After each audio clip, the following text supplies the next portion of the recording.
powder paminta. Ganito nga po pala ang trabaho namin sa araw-araw. Ito nga po pala yung aming paninda ng aming boss. May macaroni, styro ka, sari-sari at marami pang iba. Kaya aming nire-repack.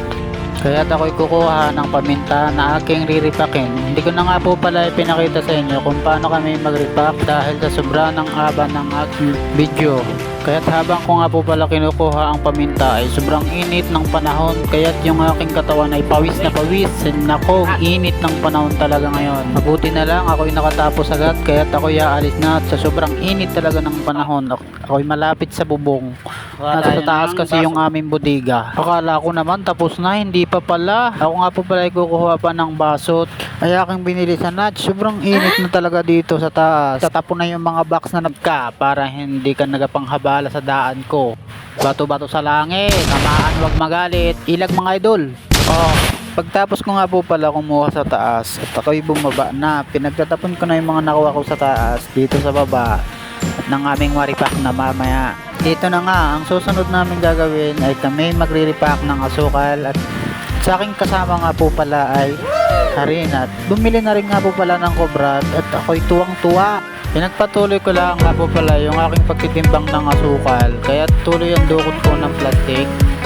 Habang naman yung aking kasama ay nagre-repack na rin ng harina para at kami makatapos na agad makapagpahinga. At yun, napag-isipan ko na nga palang inumin at nang ako sa ganon lumakas.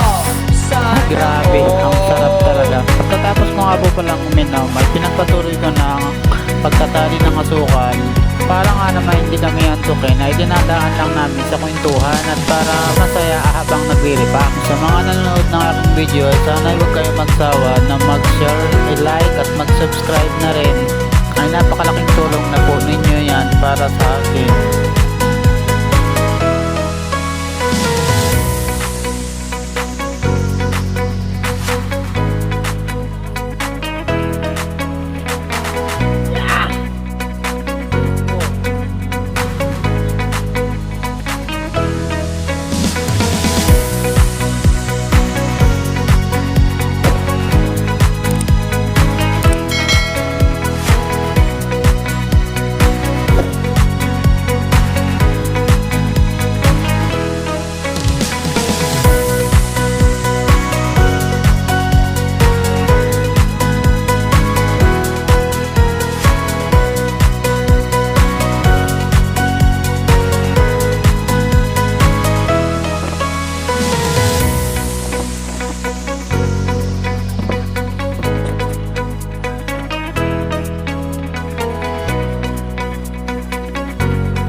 Maraming salamat po. Hanggang dito na lang nga po pala ang aking video. Sana wag niyong kalimutan mag-like, comment, share, at subscribe. Thank you. Mabuhay tayong lahat.